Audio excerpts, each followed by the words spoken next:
마태복음 20장 29절부터 34절까지입니다. 같이 봉독하도록 하겠습니다. 그들이 여리고에서 떠나갈 때에 큰 무리가 예수를 따르더라. 맹인 두 사람이 길가에 앉았다가 예수께서 지나가신다 함을 듣고 소리질러 이르되 주여 우리를 불쌍히 여기소서. 다윗의 자손이여 하니 무리가 꾸짖어 잠잠하라 하되 더욱 소리질러 이르되 주여 우리를 불쌍히 여기소서. 다윗의 자손이여 하는지라. 예수께서 머물러 서서 그들을 불러 이르시되 너희에게 무엇을 하여 주기를 원하느냐. 이르되 주여 우리의 눈 뜨기를 원하나이다. 예수께서 불쌍히 여기사 그들의 눈을 만지시니 곧 보게 되어 그들이 예수를 따르니라. 아멘.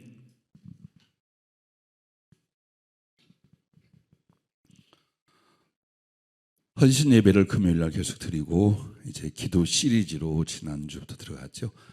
자, 이렇게 기도하라 44번째 시간으로 주께서 기도 들어주시는 이유라는 제목으로 말씀을 전합니다. 주님이 우리의 기도를 들어주시는데 이유가 뭐냐? 알듯하면서도 좀 더 우리가 깨달아야 믿음이 생기며 더욱 적극적인 기도로 하나님께 나아가게 될 줄로 믿습니다. 과연 우리의 기도와 간구는 주께 어떻게 드려지고 또 그 기도를 들어주시는 주님의 마음은 어떤 것일까? 주님의 마음을 헤아려서 합당한 기도를 드릴 수 있기를 바랍니다. 주님은 첫째로 긍휼히 여기신 은혜라고 하셨습니다. 오늘 34절 상반절에 보면 예수께서 불쌍히 여기사 그들의 눈을 만지신 곧 보게 되어 라고 합니다. 즉 우리의 기도를 들어주시는 주님의 가장 큰 이유는 공식이나 공로에 의한 것이 아닙니다. 불쌍히 해서 안쓰러워서 눈물을 거두게 하시려고 견딜 수 없는 긍휼로 우리에게 그 기도를 응답해 주시고 은혜를 베풀어 주시는 것입니다. 그래서 먼저는 자기 백성에 대하여 불쌍히 여겨 견디지 못하시는 주님의 심령, 이걸 우리가 믿고 알고 경험해 나가야 합니다.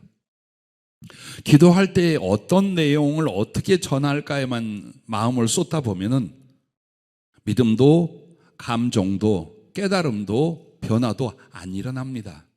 그냥 스피커처럼 계속해서 그 말만을 하고 있어요. 그런데 그 말을 아랠 때에 내가 고백하고 간구하는 대상인 그 하나님의 마음, 지금 이 기도에 대한 주님의 마음이 무엇인가를 우리가 안다면, 그리고 믿는다면 어떤 감정과 어떤 믿음과 어떤 간절함이 솟아오르지 않겠습니까? 근데 그것이 뭐냐면 무조건 주님은 자기 백성에 대하여 불쌍히 여기되 견디지를 못하죠. 즉 불쌍히 여기나 너 좀 하는 짓 좀 더 보자, 네 꼬라지 좀 지켜보자, 이러시는 분이 아니시더라 이 말입니다. 그래서 예배서 2장에 보면은 우리는 원수짓을 하고 마귀를 따랐고 하나님의 진노만을 사는 대상일지라도 왜 우리를 그리스도의 피로 값주시고 우리를 그리스도와 함께 살리시고 그리스도와 함께 하늘에 앉히시느냐? 하나님의 긍휼에 풍성하신 그 사랑을 인하여라고 말합니다. 그렇습니다. 오늘 본문에도 나오는 이 소경 두 사람은 하나만을 외쳤어요. 우리를 불쌍히 여겨 주시옵소서. 그리고 실제로 자기가 지금 얼마나 불쌍한 처지입니까? 얼마나 가련하며 막막하며 절망적인 상태입니까? 그래서 하나님 앞에 의를 들고 나온 것이 아니요, 어떤 하나님의 약속을 들고 나온 게 아니에요. 바로 자기를 불쌍히 여기달라는 그 간절한 눈물과 부르짖음이었습니다. 과연 주님은 이 사람들이 부르짖으며 주님을 따랐고, 그리고 제자들의 만류가 있었고, 그 다음에 주님이 불쌍히 여겨 그들의 응답하는 이 시간이 얼마나 걸렸을까요?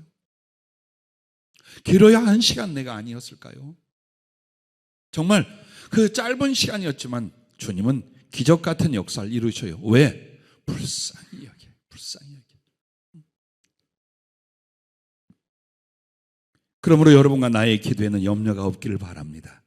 내 하나님, 내 아버지, 내 생명, 내 사랑하신 그분이 나의 연약함과 이 고통과 이 어려움을 나보다도 더 불쌍히 여기시고 나보다 더 안타까워하사 우리의 기도를 들으시고 도와주시는 줄을 믿으시기 바랍니다. 그러므로 우리는 아담이 벌거벗은 몸을 가리기 위하여 무화과 나뭇잎을 따다가 옷을 해 입었대요. 물론 무화과 나무가 그때 거기에 있었기 때문이기도 하겠지만 저는 무화과 나무를 꽤 나이 장성해서 처음 보았어요. 그때에 그 무화과 나뭇잎을 만져보면서 바로 느꼈어요. 얼마나 깔깔한지 몰라요. 그게 좀 넓적해서 가리기는 좋았겠지만 그게 피부에 비벼질 때마다 얼마나 따갑고, 그리고 1시간을 가겠어요? 2시간을 가겠어요? 그런데 하나님께서 그를 불쌍히 여겨 짐승을 잡아 가죽으로 옷을 지어 입힙니다. 물론 그것은 그리스도의 고난과 우리를 위하여 죽으셔서 구속하실 예표이기도 하지만 그때 주님은 뻘거벗고 이 힘이 약한, 범죄하고 하나님을 배반했지만 이 아담에 대한 긍휼이 짐승을 잡아 옷을 해 입히며 장차 그리스도로 말미암아 너의 허물을 덧입혀 주리하는 당신의 사랑을 그렇게 표현해 주십니다. 어떤 마음이었을까요? 그 벌거벗고 덜덜덜 떨고 있는 그들, 물론 처음부터 벌거벗었어요. 그러나 이제는 수치를 가려보려고 그 나뭇잎 풀잎을 뜯어서 덮고 있는 그 아담과 하와를 보는 하나님의 마음이 어땠을까요? 고생 좀 해봐라 이것들아. 그게 아니셨어요. 견딜 수 없어 짐승의 가죽 옷을 지어 입히시고 그리스도를 보내주십니다. 자, 죄가 들어와서 살인이 벌어지고 고통이 일어납니다. 가인이 아벨을 죽였습니다. 자, 그 사랑하는 아들 아벨을 잃은 아비, 얼마나 가슴이 아팠을까요? 그래서 그 아담과 하와를 위하여 셋을 자식으로 주십니다. 그냥 생산된 게 아니에요. 자식을 잃은 아비와 어미를 불쌍히 여기는 하나님께서 이제 대를 이어갈, 곁에서 효도하고 사랑과 보람이 될 셋을 얻게 만들어 주시는 것을 우리는 성경을 통해 보게 됩니다. 우리는 가인하면 아주 흉악한 살인자라고 합니다. 예, 그렇게 했습니다. 시기와 질투와 교만과 욕망을 이기지 못하고 하나님 앞에 악독을 품고, 그리고 자기의 선한 하나님이 사랑하는 동생을 쳐 죽입니다. 그런데 창세기 4장에 보면 그래서 평생을 도망다니고 유리하는 도망자 신세가 될 거라고 할 때에 펑펑 울어요. 어떻게 보면 가증스럽게. 내가 이렇게 유리하고 도망다니다 보면 사람들이 나를 죽이려고 할 겁니다. 살인자라 해서. 내가 유리하는 것이 너무 중하고 힘들 뿐만 아니라 나를 죽일 터인데요. 하나님께 그렇게 호소를 해요. 그런데 하나님이 이 괘씸한 것이라고 안 해요. 그에게 표를 주셔서 아무도 그를 해치지 못하게 만들어줘. 그 마음이 뭘까요? 불쌍해서 그런 거예요. 조금 전에 흉악한 죄를 범하고 악을 행했을지라도 하나님의 가슴은 그 가인을 바라볼 때에 불쌍히 여겨 표를 주셔서 맞아 죽지 않게 하십니다. 아마도 이 가인이 평생에 그 표를 갖고 다니면서 하나님의 긍휼이 무엇인지, 자기 같은 죄인을 향한 하나님이 불쌍히 여기시는 은혜가 무엇인지를 깨달아 회개하고 변화되지 않았겠습니까? 성경 전체를 보면 어떤 사람을 독특한 능력과 그리고 칭찬의 거리로 소개하기보다는 그 배우가 다 하나님의 긍휼이라는 것, 주님이 불쌍히 여기사 그들에게 가까이 하시고 응답하시고 구원하시는 모습을 보게 됩니다. 그러므로 여러분이 하나님께 돌아와 당신을 의지하는 그 중심에는 하나님이 나를 사랑하시되 불쌍히 여겨 사랑하신다. 항상 이 믿음으로 주를 바라며 의지할 수 있기를 주님의 이름으로 축복합니다. 주님이 육신으로 오셔서 그 복음을 전하시며 구속을 이루실 때에 모든 치유, 기적을 행하시는데 권능을 보여주심으로 자기가 메시아라는 걸 증명하려고 한 번도 안 했어요. 그것은 제자들이 증명을 삼았지, 주님은 내가 하나님의 아들이고 내 능력이 얼마나 큰지 봐라 이놈들아 하고 기적을 행한 일이 한 번도 없어요. 여러분이 잘 아는 것처럼 오병이어 기적을 행하기 전에 그 먼 길을 바다를 건너가신 주님을 찾아서 도보로 찾아와 그 지쳐있는 사람들에게 불쌍히 여겨 가르치셔요. 복음을 전하고 하늘을 가르쳐 주는 것도 불쌍히 여겨서, 그리고 병자와 귀신 들린 자와 이 고통받는 자들을 다 일일이 치료해 주신 것도 불쌍히 여기사라고 말합니다. 심지어는 그들이 나와 이제 굶주리고 지쳐있는 것에 대해서도 불쌍히 여기사, 즉 예수님의 모든 그 착한 우리를 향한 은혜의 액션은 전부 다 불쌍히 해서, 안쓰러워서, 가련해서, 견딜 수 없어서 이렇게 행하셨어요. 이게 예수님이에요. 그러므로 여러분과 내가 기도할 때 나의 사정을 진실하고 간절하게 주께 아뢰고 의지할 수 있기를 바랍니다. 감추려 하지 마세요. 자존심이나 더 나은 모습인 척 하지 마세요. 나의 상황을 정확히 인지하고 하나님 앞에 가련히 여김을 받을 수 있도록, 불쌍히 여김을 받을 수 있도록 정말 여러분의 가슴, 여러분의 감정, 여러분의 처지와 상황을 솔직히 다 파악하고 오직 의지할 건 긍휼의 하나님밖에 없는 그 간절한 심정이 되라는 거예요. 왜 기도할 때 울어야 할까요? 여러분, 언제 눈물이 쏟아지거나 펑펑 흐느끼거나 목 놓아 통곡하게 됐던 거예요? 언제 그러던가요? 안 해봐서 잘 모르겠죠. 아니, 쉽게 그 짜여진 연속극 보고도 잘 우는 분들이 주님 앞에서 눈물이 잘 안 나와. 왜 그럴까요? 감정이 잘 안 움직여요.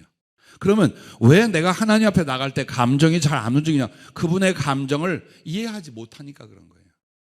여러분과 내가 아주 완악하고 강팍해져서가 아니라 지금 내 앞에 있는 그분의 마음이, 그분의 나를 향한 감정이 어떤 것인가를 모르는데 나 혼자 울기도 뻘쭘하고 소리를 지르다니 그렇고 애매모호한 그 상태. 여러분과 난 주님 앞에 나올 때 가장 기도의 자세가 뭐냐? 불쌍히 여김을 받으려고 해야 돼. 내 죄를 인하여, 내 약함을 인하여, 내 아픔과 어려움을 인하여, 나의 불충을 인하여, 내 모든 형편과 처지에 있어서 어때요? 가슴 안 아파요? 내가 나를 보기에 너무나 가슴 아프고 힘들고 고통스럽지 않아요? 그대로 옮기는 거예요, 주님 앞에. 난 어머니를 통해 예수님의 마음을 여러 번 경험을 했어요. 신학을 공부하느라고 객지에 나와서 자취하고 또 전도한 청년들 데리고 거닐고, 정말 그렇게 해서 어머님이 저를 돌봐주시는 것이 부족하지는 않았어요. 그런데 보통 3명에서 5명 이상을 돌보는데 이 친구들이 직장을 잃었거나 혹은 이제 신학을 준비하거나, 그래서 거의 생활비가 일주일이면 떨어져요.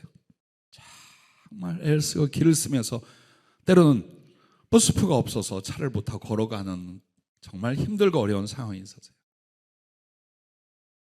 어머니가 보고 싶어서 공중전화로 전화를 했어요. 어머니 목소리가 딱 나오자마자 그냥 울었어요.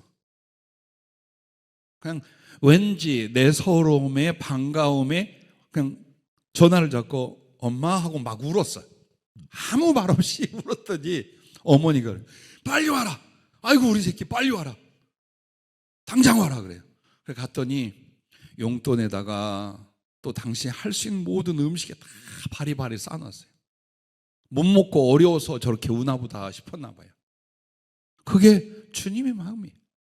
오늘 여러분과 내가 왜 통곡하는지, 왜 가슴을 치는지, 왜 바닥에 엎드려져서 흐느끼고 있는지 그거 보여주라 이 말이에요. 주님 앞에.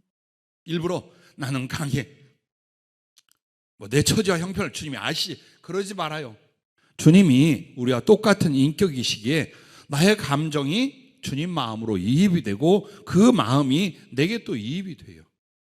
그래서 여러분은 마음을 통하려고 해야 돼요. 언어를 발설하고 있는 걸 기도라고 생각하지 말고 내 감정과 의지 및 나의 마음을 주님과 통하려고 하는 것, 그게 기도예요. 그때 주님이 뭐가 일어나요? 불쌍히 여겨 견딜 수가 없는 거예요. 조금 더 연단을 주고 싶었는데, 조금 더 기다리고 싶었는데, 조금 더 공의를 위하여 지체하고 싶었는데 저렇게 펑펑 울어, 저렇게 힘들어하고 아파하고 오직 주님께 매달려 저러고 있어. 이걸 차마 못 보시는 주님이라 그 말이에요. 그래서 여러분이 기도할 때에 정말 내게 있는 모든 형편과 처지를 진실하고 간절하게 다 아뢰란 말이에요. 그리고 의지하란 말이에요. 정말 여러분이 주님의 자비와 긍휼을 붙들려고 기도하셔야 돼요. 그게 일어나게 하려고. 정말 나를 향해 주님이 함께 눈물을 터뜨릴 수 있도록 하는 거예요. 만약 여러분이 복음을 전하거나 대부분 주님의 종과 사명자니까 여러분은 설교를 한다고 합시다. 또. 근데 여러분 마음에 감정이 일어나질 않아요. 그 청정에 대한 긍휼도 안 일어나고 주님의 구원의 어떤 확신도 아니라고 하나님에 대한 사랑도 안 일어나요. 그리고 설교를 하거나 복음을 전하고 나면 그 사람들은 언어를 들었지 가슴에는 아무것도 와 있지 않아요. 이처럼 하나님과의 소통에도 마찬가지예요. 내가 내 마음이 격하지 않아, 슬프지 않아, 애절하지 않아, 정말 주님께 이 내 불쌍한 처지와 꼴을 보여드리며 함께 울 마음이 안 일어나. 그럼 여러분은 고생과 어려움과 슬픈 상황은 그냥 있으되 주님께 마음의 전달은 되질 않아요. 그래서 주님이 너는 내게 부르짖으라가 큰 소리 내라가 아니에요. 크게 울라는 거예요. 그 부르짖으라가 우리는 주여 삼창하겠습니다. 난 그런 거 안 좋아해. 그 말을 한 게 아니에요. 크게 울라는 거야. 마음껏 소리질러 울어보라는 거예요. 하나님께 이 마음을 한번 털어놓으라는 거예요. 기도할 때 그것을 못한다면 어디 가서 하겠습니까? 그래서 여러분과 내가 주님 앞에 나의 처지와 형편과 사정, 오늘 두 소경처럼 다윗의 자손이요, 이 신앙 고백이에요. 불쌍히 여겨주세요는 알아. 그분의 자비와 긍휼이 얼마나 큰가를 알아. 그리고 또 자기 처지가 얼마나 기가 막혀 앞을 보지 못해요. 그럼 당시 그들은 대부분 거린이었을 거예요. 사는 게 아니에요. 그런데 단 하나의 희망, 소경의 눈을 뜨고 귀신을 쫓아요 죽은 자를 살리는 바로 나사렛 예수, 그분이 다윗의 자손으로 메시아로 오셨다. 이걸 듣고 마음에 믿음을 갖고 따라갔어요. 그리고 불쌍히 여겨달라고 할 때에 그냥 했겠어요? 그냥 다윗의 자손이요 우리를 불쌍히 여겨주세요 이렇게 했겠어요? 얼마나 간절히 통곡하고 흐느꼈겠어요. 정말 긍휼이 없는 사람은 듣기 싫어, 꼴 보기 싫었어요. 근데 가슴에 긍휼이 있는 주님 어때요? 그 눈물과 부르짖음에 발을 멈추고 너희들 내가 무엇 해주기를 원하느냐? 눈뜨기를 원합니다. 불쌍히 여기사 그들의 눈을 만져 뜨게 하시고 라고 하신 거예요. 자, 우리는 왜 기도가 중요한 줄 압니까? 하나님과의 유일하면서도 모든 것이 가능한 소통이에요. 기도로 안 하고 내가 다른 걸로 해보겠다, 실패해요. 사랑도 사업도 주의 일도 다 실패합니다. 왜? 하나님을 의지하지 않기 때문에. 그 중에도 여러분과 나는 의지할 수 있을 때 나의 존재와 상황과 여건과 행위와 상관없이 나를 향하여 아비가 자식을 불쌍히 여기지, 어미가 그 젖 먹는 자기 태순한 자식 있겠느냐? 그 가슴으로 우리를 불쌍히 여기신다는 사실입니다. 그래서 주님을 아비의 마음으로, 네가 악할지라도 자식에게 좋은 것을 줄 줄 알거든, 하물며 구한 자에게 하나님께 좋은 걸 주시지 않겠느냐? 그 아비의 가슴을 이야기하시잖아요. 어느 여인이 자기 젖 먹는 아들을, 태에서 난 자식을 불쌍히 여기지 않겠느냐? 그러나 그들이 혹시 잊을지라도 난 너를 잊지 않을 것이야. 너를 내 손바닥에 새겼고. 그 주님이 그 말씀을 하십니다. 그게 주님의 긍휼이에요. 그래서 저는 고백할 때에 어머니가 보고 싶으면 어머니가 보고 싶다고 말해요. 기도 중에 어머니를 추억하기도 해요. 근데 항상 고백을 이렇게 해요. 근데 주님, 진짜 내 엄마는 주님이십니다. 왜? 정말 그렇게 하셨어요. 한평생을 불쌍히 여겨 모든 걸 닦아주고 덮어주고 치료하고 대어주는 어머니. 난 아버지가 일찍 돌아가셔서 아버지의 마음은 잘 몰라. 그런데 엄마, 어머니라고만 하면 눈물이 확 나요. 당신 나를 위해 어떻게 사는가 하니까. 근데 그게 예수님이 하신 일. 그 어머니를 내게 주셨고 그 어머니의 10배의 가슴이 주님의 긍휼이에요. 그러니 때가 묻어 있어도 얼룩이 져고 자빠지고 넘어지고 정말 볼품없어도 엄마 하고 주님께 우리가 기어서 왜 못 나가냐 그 말이에요. 세상이 아무리 어렵고 궁핍하고 힘들다 할지라도 전능하신 그분이 나의 엄마처럼 아버지처럼 나를 불쌍히 여기사 나를 도우시고 나와 함께 할 줄로 믿으시기를 바랍니다.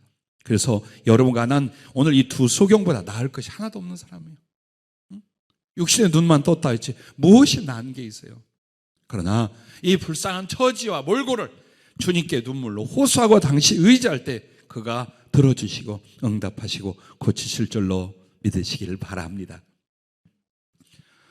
요한복음 11장에 보면 나사로가 죽고 그 두두이가 얼마나 흐느껴 통곡하는지 몰라요. 거기에 와서 주님이 계셨더라면 우리 오라비가 안 죽었을 텐데. 어디 있느냐? 저 무덤에. 그때 뭐라고 하신 줄 알아요? 예수께서 그의 우는 것과 주변 사람들이 안타까운 걸 통분히 여기시고 불쌍히 여기사 예수께서 눈물을 흘리시더라. 그리고 나서 이제 나사로는 살아났어요. 예수께서 불쌍히 여기시고 눈물을 흘리시더라. 여러분과 내가 예수님의 눈물이 자아나게 해야 돼요. 정말 주님 가슴에서 들어주시지 않고는 견딜 수 없는 긍휼이 일어날 수 있도록. 그래서 여러분과 나에게 정말 주님의 감정이 동하시고 그의 눈물 속에 나를 불쌍히 여기사 나를 향한 사랑이 나타나게 하시는 바로 이런 기도 생활이 될 수 있기를 주님의 이름으로 축복합니다. 자, 그래서 제가 제일 경계하는 기도가 이거예요. 맹숭맹숭하여 감정이 일어나지 않는 기도 혹은 기도 생활. 이거 참 위험해요. 마치 주문을 외우듯이 계속해서 말은 하는데 주님을 향하여 감정이 사랑의 감정, 기쁨의 감정도 아니라고 더군다나 내 처지와 상황을 불쌍히 여길 주님 앞에 이 처절한 애달픔도 눈물도 안 나. 얼마나 완악해졌으면, 얼마나 강팍해졌으면, 얼마나 예수님에 대한 그 긍휼을 못 느끼고 살면 그 지경이 되느냐 이 말이에요.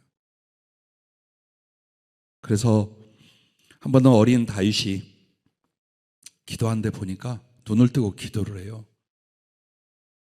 그래서 왜 눈을 뜨고 기도하는가 봤더니 형광등을 막 쳐다보면서 눈물을 글썽이고 한 방울씩 기도하다 가만히 보고 다윗 너 뭘 기도하는데 그렇게 형광등 보니까 아빠 눈물이 나야 은혜를 받는 건데 눈물이 안 나서 형광등을 쳐다봤더니 눈물이 나요 그래. 자, 어쨌든 나의 처지와 형편을 나의 의지와 감정과 당찬 믿음과 함께 보여드리십시오. 얼마든지 그분이 우리를 불쌍히 여기사 응답하여 주실 줄로 믿습니다. 두 번째는 믿음에 대한 응답이라고 하셔요. 첫째가 긍휼히 여기신 은혜라면 기도를 들어주신 이유는 믿음에 대한 응답이라는 겁니다. 그래서 이들이 보면은요, 예수님께 그냥 불쌍히 여겨 달라고 한 게 아니라 뭐라고 말합니까? 주여 우리를 불쌍히 여겨서 다윗의 자손이요 라고 말합니다. 이것은 하나님 말씀을 의지한 그의 분명한 믿음이에요. 자, 오늘 우리가 주님 앞에 기도할 때에 믿음을 가져야 된다라고 합니다. 그러면 왜 믿음이 필요하고 믿음으로 말미암아 하나님이 역사하고 응답하시냐? 믿음은 언약으로 받고 지키시는 하나님이에요. 우리의 믿음을 하나님은 뭘로 보셔요? 언약으로 봐요. 그래서 그 언약을 내가 믿음으로 나아갈 때 그 언약을 받고 주님은 응답하심이 믿음에 대하여 무엇입니까? 당신의 언약을 지키시는 거예요. 그래서 믿음이 없으면 하나님과의 관계와 소통은 일절 없어요. 그들이 믿지 아니함으로 주님께서 역사하실 수 없더라라는 우리 복음서의 구절들을 볼 거예요. 그 이유가 믿지 않는다라고 하는 것은 예수님께 대하여 혹은 하나님과 그 말씀에 대해서 어떻게 하는 것입니까? 인정하지 않는 거예요. 의지하지 않는 거예요. 순종하지 않는 거예요. 그러나 반대로 성도의 주께 대한 믿음은 하나님을 인정하고 의지하고 순종하는 언약을 따르는 것이랍니다. 그 부분이 그렇게 중요한 거예요. 내 안에 믿습니다, 믿습니다가 아니라 당신의 실존에 대하여, 약속에 대하여, 그리고 나와의 관계에 대하여 우리가 믿어요. 왜? 하나님은 어떤 분? 약속하시고 그것을 신실하게 지키시는 분이에요. 그래서 하나님은 진실이요 진리시라 그 말이에요. 그래서 성도가 하나님과 나와의 그 언약을 내가 지키는 게 뭐냐? 당신을 믿는 거예요. 또한 주님은 그 언약을 지켜주신 게 뭐냐? 응답하시는 거예요. 주여 우리를 구원하소서. 그게 우리의 믿음이면 주님이 우리를 구원하시는 것이 그 언약에 대한 응답이시란 말이에요. 기도가 이와 같은 차원이라고 성령이 다시 우리에게 이 말씀을 주셨습니다. 대신 염려와 의심은 하나님을 잊음이며 언약을 놓음이 되어버린답니다. 그래서 여러분과 나에게 악을 행하는 것도 있지만 그렇지 말라라고 하시지만 염려하지 마라, 의심치 말라, 이 말씀을 많이 하는 이유가 뭐냐면 이건 악에 속하지 않은 것 같으나 그 염려나 걱정이나 두려움은 곧 무엇을 가져옵니까? 의심을 가져와요. 하나님의 약속에 대하여, 하나님의 존재에 대하여, 그분의 말씀에 대하여 의심이 들어와야 내 삶과 환경과 처지에 대해서 염려나 두려움이 들어오게 돼요. 그래서 의심과 염려는 차이가 잘 안 나요.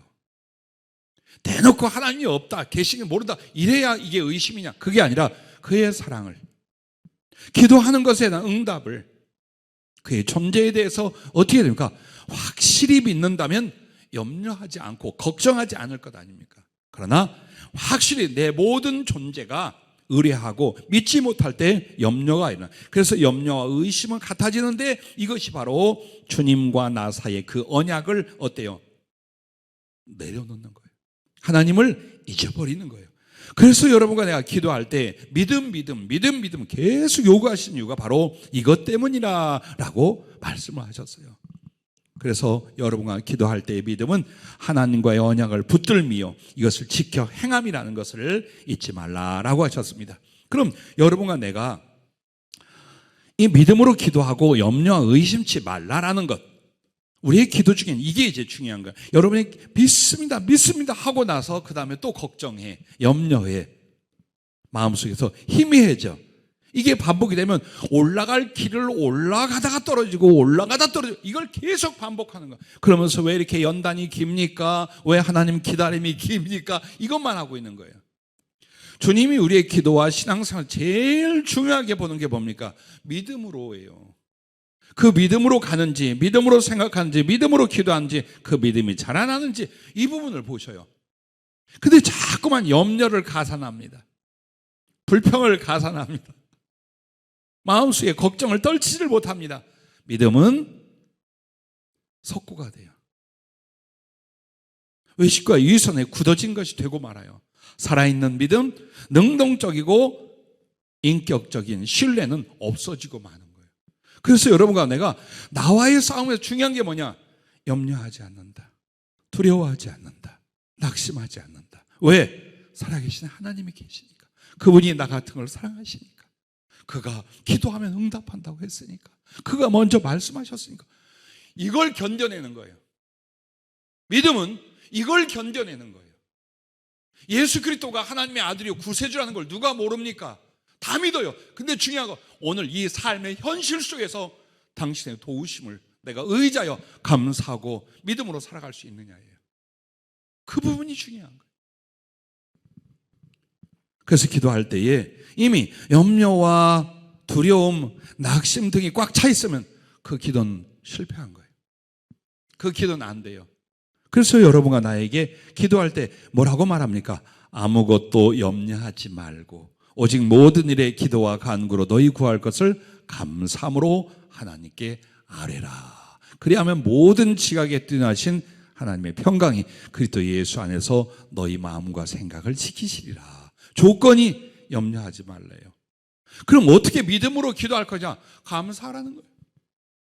나를 지으심도 감사하고 부르심도 감사하고 구원하심도 감사하고 내 일거수일투족을 아심도 감사하고 나의 믿음의 방패와 나의 산성이 되심도 감사하고 못나고 허물 많은 것 날마다 그 눈물로 피로 씻어 세워주심도 감사하고 구하면 응답하심도 감사하고 내가 살아있음도 감사하고 내가 죽을 수 있음도 감사하고 주 예수 그리스도를 생각할 때마다 내 마음에 고마움이 감사가 일어나는데 염려, 걱정, 의심이 들어오겠어요? 안 들어와요, 절대로. 그래서 여러분이 믿음으로 기도할 때 증거가 있어요. 내가 지금 믿음으로 정말 주님을 온전히 의지하여 기도하느냐? 그렇다면 뭐가 오느냐? 내 안에 평강이 오게 돼 있어요. 상황은 불똥이 튀고 지진이 일어나고 난리가 났는데 내 마음에는 어때요? 든든하고 담대한 평안이 있어요. 그게 염려하지 않고 주께 맡겨 감사함으로 기도할 때 믿음의 기도의 증표예요. 근데 여러분이 기도하면서 심령의 변화가 없어. 두려움은 계속 두렵고 화나면 계속 화나고 걱정은 그냥 잘못 기도하고 있다는 거예요. 어떤 잘못? 믿음 없이 하는 기도. 기도하고 있는데 아니 기도하라는 행위가 중요한 게 아니라 그 기도 속에 심령의 믿음이 중요하다는 거예요. 그래서 반드시 주님은 믿음으로 응답하고 믿음에 대하여 역사하십니다. 그러므로 어떻게 해서라도 여러분과 나는 주님을 알기를 바랍니다. 그의 말씀도 알고 그의 경험을 통한 사랑도 알고 그러므로 말미암아 어떤 위기와 어려움의 상황에도 주님하고 부르고 나면 마음이 담대해지고 평안해지고 그래서 더 주님 앞에 내 고통만큼 내 아쉬움만큼 내 어려움만큼을 자신 있고 담대히 아뢰어 기도할 수 있는 바로 이 믿음을 가질 수 있기를 바랍니다. 또한 여러분 이 믿음과 기도의 관계 중에 우리가 꼭 기억해야 될 게 무엇입니까? 불의한 재판관 이야기, 과부가 매달려 강청한 이야기. 그래서 들어주기 싫지만 그의 강청함이라 들어주잖아요. 그런데 누가복음 18장에 보면은 끝이 어떻게 납니까? 그러나 인자가 올 때에 믿음을 보겠느냐. 이 말은 그런 상황에도 어떤 환난과 어려움 속에도 주님을 믿고 의지하여 기도하는 백성이 얼마나 되겠느냐 그 말이에요. 얼마나 되겠냐. 나는 이 코로나 이게요 그냥 인간의 잘못, 자연재해라고 보지 않습니다. 하나님이 허락하신 교회에 대한 테스트라고 봅니다. 아주 그냥 빨가 벗겨놨어요. 코로나가 딱 터지자 교회 안에 믿음이라는 것, 예배라는 것, 주의 종과 성도의 모습들이 얼마나 그냥 속속들이 다 드러나는지 몰라요. 왜? 벌벌 떨어. 그리고 때로는 그걸 핑계를 대. 하나님 앞에 예배하는 것, 당신의 사명을 감당하는 것, 깨어 기도하는 것, 영혼을 돌보는 것, 이런 일에 대하여 코로나19가 얼마나 우리를 변명하게 하며 두렵게 하며 핑계대게 만드는가를 보세요. 정말 우리의 민낯을 그냥 드러내게 만드는 거예요. 자, 주님 앞에 전쟁 때에도 큰 핍박의 때에도 언제나 예배드리고 기도하는 일을 쉬지 않게 하여 목숨을 걸었던 사람들이 있습니다. 그러나 만약 세월이 점점 가고 세상의 기류와 세상의 것들을 인하여 더욱 가치관이 바뀌어갈 때에 믿음의 사람들이 하나님 앞에 생명을 걸고 예배드리려고 할까요? 어떤 상황에도 주님을 믿어 기도하는 일을 할까요? 이게 안 될 거란 이야기예요. 불행하게도 슬프게도 세월이 가고 종말이 갈수록 기도하는 사람이 적어질 거다. 정말 강청하고 믿음으로 매달린 사람이 얼마 되지 않을 거다. 그걸 말씀해요. 그래서 2년 동안에 초토화된 전 세계의 교회와 다른 거 말고 우리나라의 우리들의 모습을 한번 봐봐요. 죽으면 천국 간다라고 하는데 다치거나 아픈 거 어마어마하게 무서워요. 그렇게 하면서 솔직히 말해서 우리는 응답이 내가 원하는 때에 오든지 아니 오든지 오히려 내 처지와 형편 더욱 어렵든지 아니 어렵든지 하나님께 영광과 감사를 돌리며 당신을 의지하여 드리는 그 강청하는 기도가 바로 믿음이라고 성령은 말씀하고 계신 것입니다. 그래서 항상 여러분이 기도할 때 말씀을 기억하십시오. 말씀을 먼저 읽거나 혹은 설교를 가지고 여러분이 주님의 마음을 살피거나 그리고 또 기도하면서 더 들으려 하거나 그렇게 해서 주님 말씀을 듣고 순종하면 할수록 기도할 때 믿음은 담대하고 커집니다. 근데 기도할 때 왜 확신을 갖고 못하느냐? 확신을 줄 만한 말씀이 내게 없어.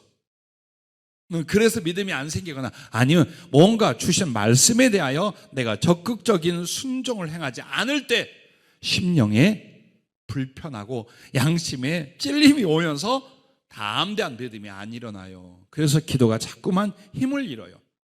그래서 오늘 여러분과 나에게 주께서 기도된 이유는 첫째가 긍휼히 여기시는 애, 둘째가 믿음에 대한 응답이라고 하셨고, 마지막 세 번째는 사랑에 대한 보상이라고 하셨습니다. 물론 여기에 그들이 주님을 얼마나 사랑했고 사랑한 것 같은 흔적이 본문에 나오진 않아요. 그러나 끝에 보면 그들이 예수를 따르니라 라고 했어요. 즉 그들의 중심을 주님이 안 거예요. 눈을 뜨고 삶이 바뀌었으면 가족을 향하여 혹은 자기들의 더 나은 생활을 위하여 갈 거 아닙니까? 응? 조금만 좋아지면 그렇게들 하잖아요. 그런데 이 사람들은 어요 예수님을 따랐어요. 주님의 제자들이 됐겠죠. 잠깐 같이 길을 갔다는 게 아니라 계속 따랐다는 본문이에요.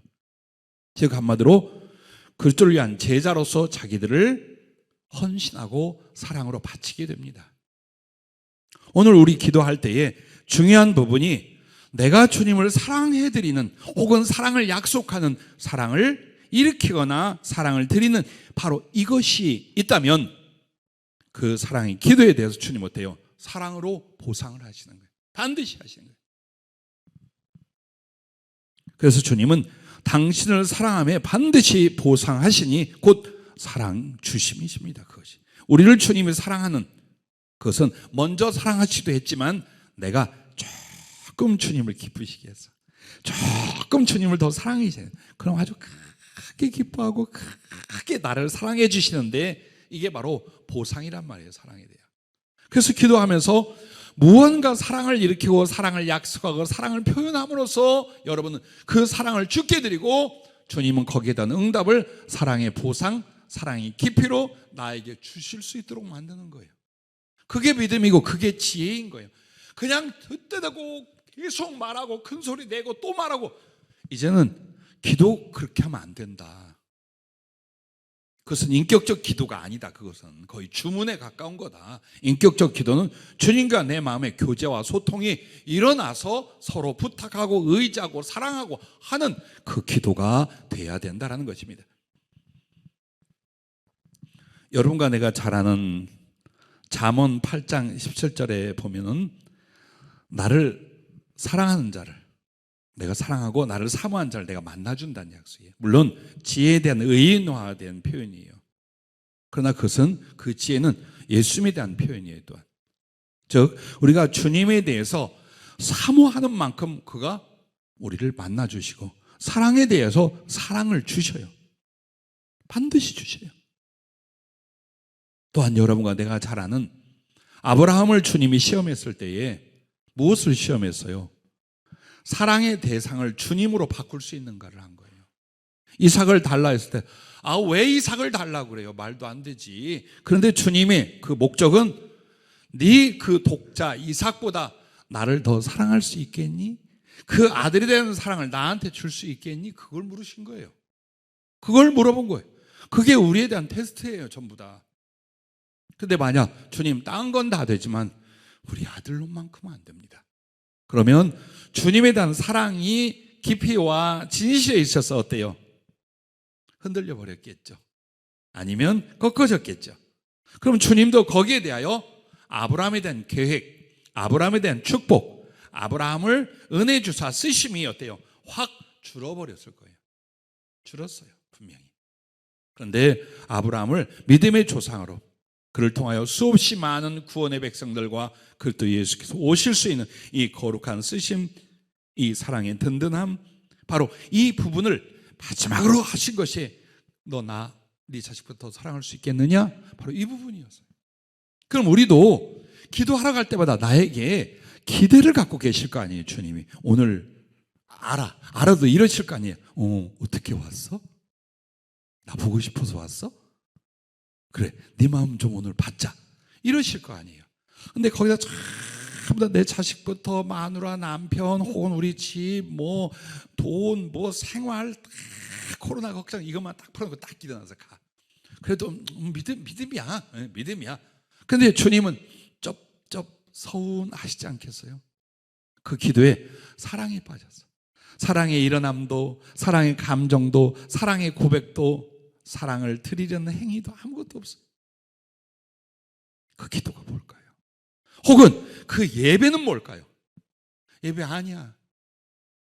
우리 솔직해져야 되는데, 내가 이 부분에 대한 시인이 일어나지 않으면 평생의 기도와 예배가 안 바뀝니다. 그 형식적이고 알량한 예배를 뭘로? 자기 양심의 위로로 삼고 그냥 하는 거예요. 진짜 예배나 기도는 아닌 거예요. 그럼 진짜가 어디에서 갈라집니까? 주님을 사랑했더라, 사랑을 일으켰더라, 사랑을 고백했더라, 사랑을 드리고 와서 주님께 엎드렸더라. 이 부분이 주님과 우리 사이에 진짜 사랑, 진짜 예배, 진짜 관계를 만드는 거예요. 그러므로 지금 혹 어렵고 힘들다 할지라도 여러분에게 필요한 것과 주님에게 필요한 것은 서로 사랑하는 부분이에요. 우리는 돈이 더 있어야, 건강을 찾아야, 내가 땅에서 필요한 것을 더 많이 확보해야 주님을 사랑할 수 있다는 거짓말을 하고 살아요. 그건 정말 거짓말입니다. 좀 불편할 뿐이지 주님을 그래서 사랑할 수 없다는 건 100번 거짓말입니다. 그 거짓말을 뜯어내시기까지 우리를 연단하시는 거예요. 그거 없어도 없기에 더 주님에 대한 사랑은 간절하고 진실하고 클 수 있죠. 분명히 할 수 있어요. 두렙둔의 과부처럼, 사르밧 과부처럼 할 수 있어요. 근데 자꾸만 우리는 주님 앞에 나가서 현실의 필요, 삶의 아쉬움을 주로 고백하고 필요로 구하지, 사랑을 일으켜서 사랑을 고백하고 사랑을 약속하고 사랑을 드리려는 이 부분에 대해서 얼마나 인색한가. 이걸 한번 다시 보라. 그러면 주님 사랑을 말씀으로 알고 성령으로 깨닫습니다. 그럼 여러분과 나의 양심이 거듭난 게 어디예요? 나를 위해 살았던 그 사랑, 주님을 향한 사랑으로 바꿔가는 이 부분 아니겠습니까? 그러므로 기도 때마다 주님 사랑을 알게 해달라고 하세요. 느끼게 해달라 그러세요. 그리고 내 가슴에 주님을 향한 사랑이 불꽃이 되어 타오를 수 있게 해달라고. 그렇게 하면서 나의 심령과 생활과 앞날을 주님을 더 사랑하는 것에 비춰보기 시작하는 거예요. 내가 어떻게 하는 걸까? 내 가슴을 어떻게 만드는 걸까? 나의 생활은 어떻게 될까? 앞으로 내가 얼마큼 살지 모르지만 이 세월에 내가 주 예수 그리스도를 사랑하는 건 어떤 것일까? 기도 속에서 그걸 자기가 찾아내는 거예요. 그리고 주께 약속을 드리는 거예요. 오늘 다 못해도, 오늘 나는 힘이 부족해도 내 영혼은 진실해. 난 주님 이렇게 사랑해드리고 이렇게 기쁘시게 하고 이렇게 영광을 돌릴 거예요. 그래서 주님께 그걸 고백하면서 그걸 꼭 이뤄낼 수 있게 해달라고 은혜를 구하는 거예요. 주님, 이것이 주님의 영광이고 이것이 주님의 소원이고 이것이 주님을 사랑하는 일일진데, 그러므로 내게 이것이 필요하고 그것을 이루어야 해요. 나의 영혼에는 이것이, 믿음에는 이것이, 삶과 충성에는 이런 것들이 필요합니다. 그렇게 해서 여러분의 사랑이 진실하고 더 깊어져 가는데 주님이 그 사랑의 완성을 위하여 구하는 것들을 망설이실까요?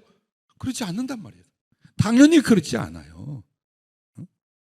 여러분, 이렇게 하면 잘하는 거예요. 자식들이 청소년 어린 시절 부모님 생신을 맞을 때 몰래 이렇게 선물이나 이벤트를 준비하면 감동이 10배는 더 있잖아요. 근데 이것들이 아무것도 없어. 용돈 홀랑 써버리고 준 용돈도 얼마도 안 돼. 그래서 생일날 뭘 해드리고 싶은데 쩔쩔매는 거예요. 그래서 뭐 이쁜 짓 하고 주물러 드리고 뭐 청소하는데 얼마씩 달라. 그렇게 해서 선물을 사는 거예요. 그걸 알면 어때요? 더 줘. 그래? 100원이 필요하면 1000원 줘. 1000원이 필요하면 10,000원 줘. 왜? 이거 아빠 생일 선물 살라고 지금 애를 쓰고 용돈을 모으는 거예요.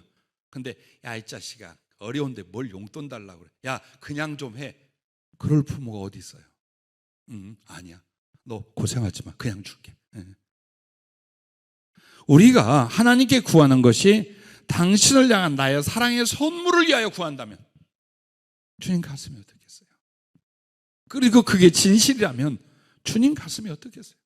왜 못 주겠어요? 그렇죠? 그래서 그 기도는 애절하게 매달리는 전쟁 같은 기도가 아니라 주님과 나의 사랑의 그 깊음과 뜨거움이 넘치는 바로 그런 시간들, 그런 결과들을 가져오지 않겠습니까? 주님은 여러분과 나 그리고 당시의 창조 세계에 아쉬운 게 하나도 없대요. 딱 하나 있는 건 사랑받기를 원하시는, 나로 말미암아 사랑받기를 원하시는 그거 하나밖에 없어요. 그래서 만 가지 천 가지 약속하고 뭐 일하고, 근데 사랑이 빠지면 주님께는 아무것도 아니더라. 그래서 나의 기도도 물론 나의 필요가 있어요. 그러나 나의 필요를 앞세우는 게 아니라 이것으로 주님을 기쁘시게 하거나 당신을 사랑하는 걸 앞세울 수 있다면 되는 거예요. 그걸 말하는 거예요. 그걸.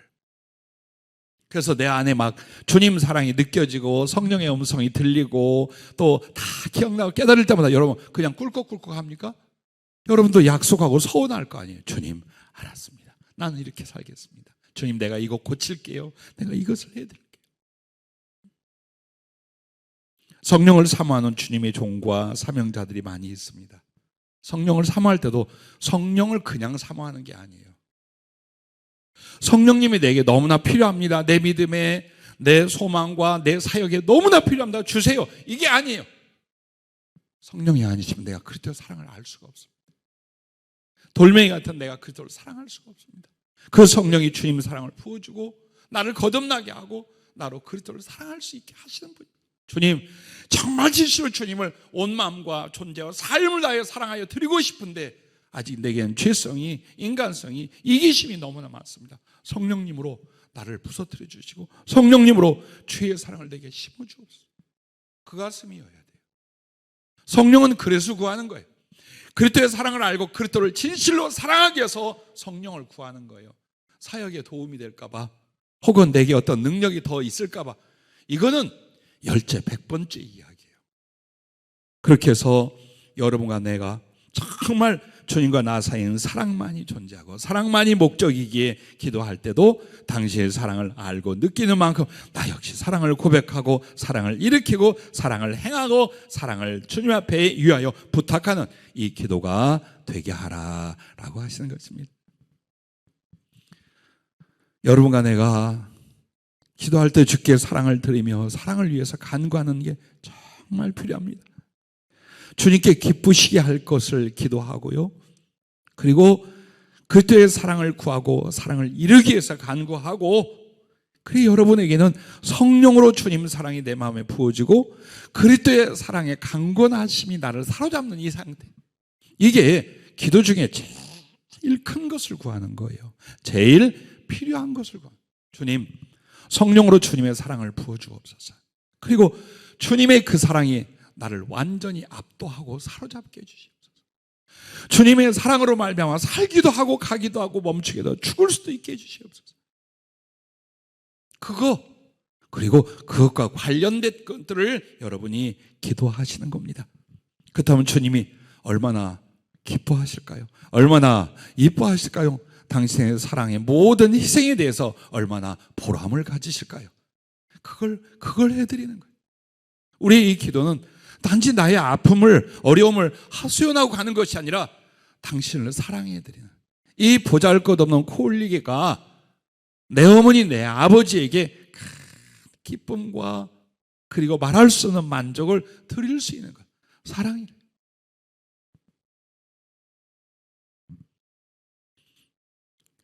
마태복음 25장에 보면 달란트 받은 충성된 종이 나옵니다.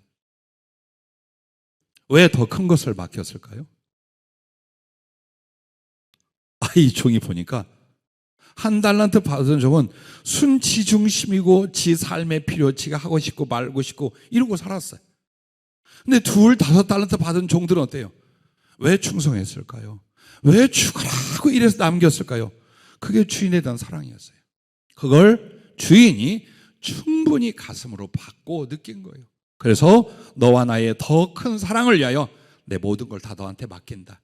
그리고 너는 나하고의 이 사랑의 관계와 교제 속에 영원할 것이다. 그걸 약속을 하는 거예요. 부디 무엇을 구하든지 이것이 주님께 대한 사랑이 되기를, 주님을 기쁘시게 하고 그 사랑을 더 아름답게 이루기를 위하여 이것도 구하고 저것도 구하실 수 있기를 바랍니다. 그리스도를 사랑하는 진심의 간구는 이와 같다라고 성령이 마지막으로 말씀했어요. 그리스도를 사랑하는 진심의 간구는 아름다우며 거룩하며 주님을 기쁘시게 하며 가장 성숙한 영이 되기에 주의 기쁜 사랑의 응답이 주어질 것이다. 할렐루야. 기도하겠습니다.